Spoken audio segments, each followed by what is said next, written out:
Olá pessoal, aqui é o Vini História e hoje eu vou falar sobre o rifle padrão dos Estados Unidos na Segunda Guerra Mundial, o M1 Garand.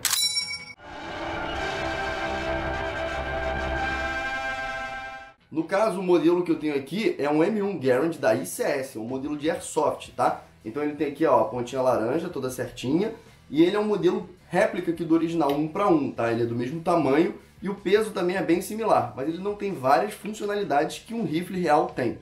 Isso não estraga muito o fato de eu conseguir tirar foto com ele, etc. E conseguir sentir como se estivesse na experiência aqui, com um soldado que tivesse com algum real. Sim, eu sei que tem reencenadores que utilizam modelos reais do M1 Garand para fazer reencenação. Mas aqui no Brasil, infelizmente, a nossa legislação não permite. E, particularmente, eu não gostaria também de ter um rifle funcional, né, em casa aqui. O modelo de Airsoft já me serve bastante. Existem alguns outros simulacros também, que são armas que se aproximam da veracidade, né, de um original, mas elas não funcionam, elas não são peças, né, não são armamentos originais. Que também tem uma legislação um pouquinho diferente. O Airsoft ainda é a forma mais fácil para ter para reencenação. O M1 Garand leva esse nome porque ele foi um modelo criado por John Garand. Tem um pouco de dúvidas ainda sobre a nomenclatura que você deve usar, né, porque tem gente que fala Garand ou tem gente que fala Garand. Existe uma forma certa de ser pronunciada, Garand. Mas como antigamente o pessoal chamava, né, de M1 Garand, ou chamava de Garand, na verdade qualquer uma das duas formas que você utilizar para poder falar vai estar correto historicamente. Porque antigamente o pessoal falava errado também.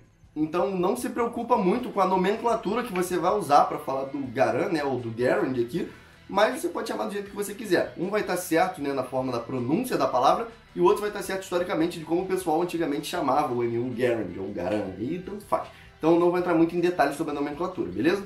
O funcionamento do M1 Garand é de semi-automático. Então para cada vez que você precisa disparar o M1 Garand, você precisa apertar o gatilho aqui. No caso aqui o meu está travado, né? E eu já vou aproveitar para mostrar a forma que você tem de destravar. Aqui, logo à frente aqui, no dedão, você tem essa trava, que se você jogar para frente, ele fica destravado. Eu consigo apertar o gatilho. Se eu jogar aqui para trás, ele vai ficar travado e ele não me deixa apertar o gatilho. E aí, quando a gente destrava, né, o M1 Garand, ele consegue aqui então disparar. E aí ele tem 8 disparos, tá? Cabem 8 disparos aqui dentro dele. No caso aqui, quando você puxa a trava, ele abriria e você conseguiria ver as munições aqui dentro, né? No caso, com o meu modelo de Airsoft não tem essa funcionalidade, mas aí cabem 8 balas aqui dentro, tá? As balas do M1 Garand vinham em blocos de 8 munições, igual essa daqui. E ela tem essa característica desse clipe de metal, tá? Esse clipe de metal aqui é o que faz o som emblemático do M1 Garand, que provavelmente quem é entusiasta da Segunda Guerra Mundial já deve saber de qual como é esse som. Os clipes de munição do M1 Garand geralmente vinham em bandoliers como esse daqui. Esse daqui, no caso, não é um da Segunda Guerra Mundial, porque na cor e nas escrituras ele é diferente, tá? Pelo que eu pesquisei, o da Segunda Guerra Mundial é bege, né? Como similar à cor do uniforme aqui, um caqui, e não tem essas escrituras. Mas esse daqui quebra o galho de vez em quando, mas eu ainda vou corrigir para ficar mais historicamente certo. Então vinham 6 blocos, né, de munição, cada um com 8 balas dentro. E geralmente vinham dentro de caixas de munição organizados assim, de forma vertical ou horizontal. Ele vinha organizado dessa forma daqui assim, tá? E essas caixas de munição vinham em caixotes maiores. Então você tinha um caixote que tinha várias caixas dessa, que tinha vários bandoliers desse, que tinha vários blocos de munição iguais a esse daqui. Para carregar o seu M1 Garand, geralmente os soldados puxavam essa trava daqui com a palma da mão, né, com essa parte daqui da palma da mão, puxavam para baixo e aí a janela, né, da câmara aqui fica aberta. E aí com o dedão eles conseguiam empurrar o clipe de munição aqui para baixo. Então era como se eu estivesse segurando aqui e empurrasse o clipe para baixo, tá? O que causa uma das maiores conversas que se tem quando se fala de M1 Garand e Segunda Guerra Mundial. Que no momento que o soldado colocasse, né, todas as balas aqui dentro, ele empurrasse com o dedão tudo aqui para baixo, e no momento que ele soltasse, o dedão dele às vezes ficava aqui ainda, e quando ele soltasse, a câmara aqui, né, fechava no dedão dele, e causaria um ferimento que é chamado de Garand Thumb, que era geralmente quando ficava um sangue pisado aqui, né, então ficava meio escurecido essa parte do dedão.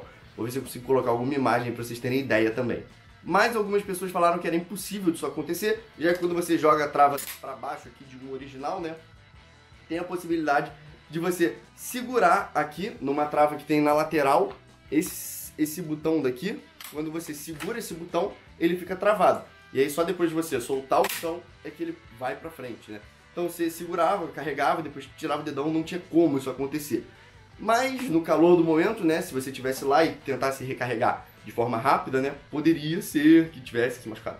Então fica aí um desses questionamentos. Tem gente que diz que acontecia, tem gente que diz que era impossível de acontecer. Bom, mas depois de carregado, você podia ficar lá com o seu M1 Garand e utilizar ele depois de 8 munições disparadas, cada uma ali, você apertando o gatilho, né, você disparava 8 vezes, depois tinha que carregar novamente. Quando o M1 Garand terminava de disparar, né, quando eram feitos 8 disparos, ele ejetava o bloco de munição, que é essa partezinha daqui, né, preta, né, que tinha metálico embaixo, ele fazia o... que é um dos sons icônicos que a gente tem da Segunda Guerra Mundial. Uma curiosidade que a gente não vê em mais jogos de guerra, mas eu já vi em alguns do passado, é que você não consegue recarregar uma a uma aqui dentro da câmara, tá? Você tem que tirar o bloco todo, né, de munição, você tem que injetar tudo para depois inserir um outro bloco direto. Então não tinha como você...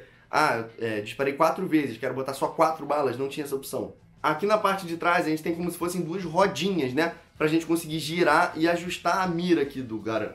Que, não sei se eu vou conseguir mostrar pra vocês, você coloca geralmente a visão alinhada entre esses 2 pontos. E aí você tem que alinhar esse buraquinho daqui, é bem pequeno mesmo, tá? Não sei se dá pra ver, você tem que alinhar esse buraquinho com essa parte daqui da frente, né? Que você tem vendo aqui, você consegue ver aqui, e você tem que alinhar aquela bolinha, né?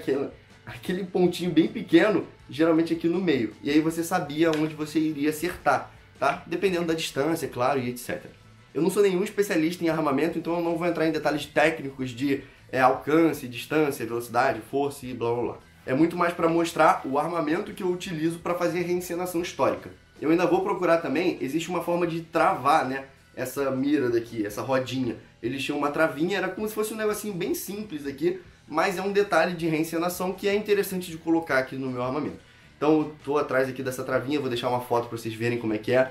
E são esses detalhes que fazem o trabalho de reencenação ser bem bacana. Uma curiosidade interessante também é que esse fuzil daqui específico foi um avanço tecnológico para a época, já que os fuzis do início da Segunda Guerra Mundial geralmente eram de ferrolho, com 5 balas e etc. Então esse daqui, semi-automático, sem necessidade de ferrolhar cada disparo, com 8 disparos, dava uma vantagem de fogo, né, superior ali para os exércitos dos Estados Unidos. E que, consequentemente, o Brasil, quando entrou como aliado dos Estados Unidos, não conseguiu acesso a esse armamento. Eles ficaram usando o Springfield M1903, que era o fuzil de ferrolho padrão, né, 5 disparos, ferrolha a cada disparo, que os Estados Unidos até começou utilizando na Segunda Guerra Mundial, antes de adotarem oficialmente o M1 Garand. Então, o M1 Garand não foi utilizado pelas tropas brasileiras. Bom, não oficialmente, né, mas a gente sabe que ali no meio do conflito tem gente que usa armamento da outra facção e etc. Isso daí era algo até bem comum.